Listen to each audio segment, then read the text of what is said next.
দেখছেন ধর্মযুদ্ধ 2024। যে খবরের দিকে এই মুহূর্তে নজর রাখবো, দিলীপ ঘোষকে গো ব্যাক স্লোগান দেওয়ার অভিযোগ উঠছে। কাঞ্চননগরে তাকে ঘিরে গো ব্যাক স্লোগান দেওয়া হয়। এই ঘটনায় উত্তেজনা তৈরি হয় ওই এলাকায় এবং বিজেপি প্রার্থী দিলীপ ঘোষ তিনি দলীয় কর্মী সমর্থকদের নিয়ে সেখানে গিয়েছিলেন এবং সেখানে কিন্তু তাকে ঘিরে গো ব্যাক স্লোগান দেওয়ার অভিযোগ করছে। এই ঘটনায় উত্তেজনা তৈরি হয় ওই এলাকায়।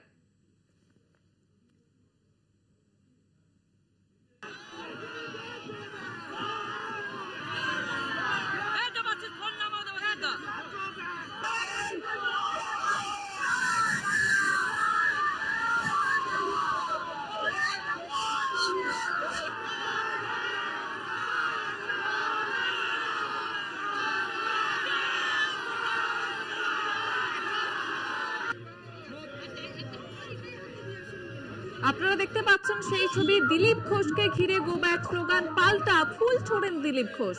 গো ব্যাকের পাল্টা ফুল ছোড়েন দিলীপ ঘোষ, সেই ছবি আপনারা ইতিমধ্যেই দেখতে পাচ্ছেন।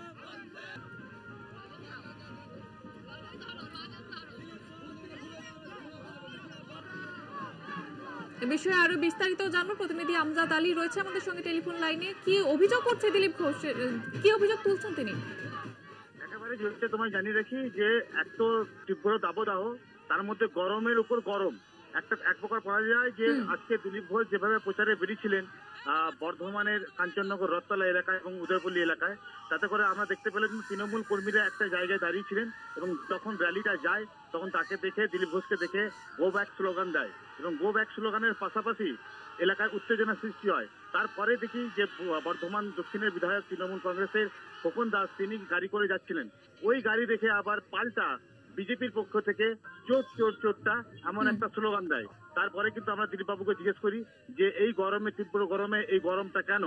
উনি বললেন যে হাতি চলে বাজার তো কুত্তে ভোঁকে হাজার, এরকম একটা উত্তর দিয়েছেন।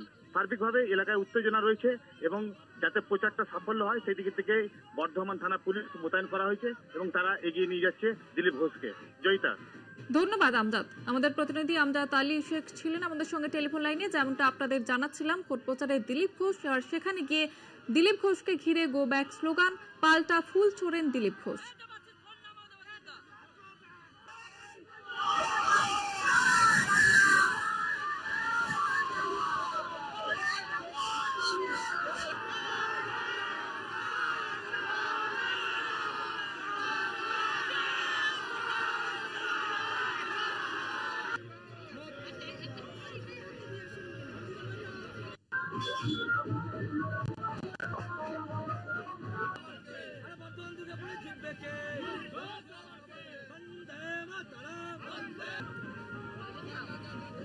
আপনারা দেখতে পাচ্ছেন সেই ছবি, দিলীপ ঘোষ ভোট প্রচারে সেখানে গিয়ে গো ব্যাক স্লোগান দেওয়া হয় এবং দিলীপ ঘোষ কি বলেছেন এই নিয়ে শুনুন।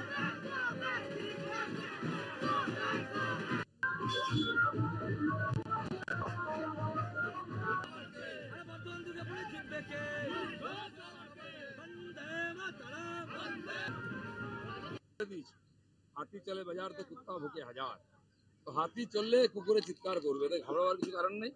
আর যবে থেকে আমি রাজনীতিতে এসেছি এইসব স্লোগান শুনছি, তারা সে ব্যাপারে লড়াই করবেন, তদন্ত হবে। রাজনৈতিক হত্যা পশ্চিমবাংলায় বা মেদিনীপুরে প্রথম নয়, এখন সেটা চলছে, এর প্রতিকার হওয়া উচিত, বাকিটা পাবলিক করবে।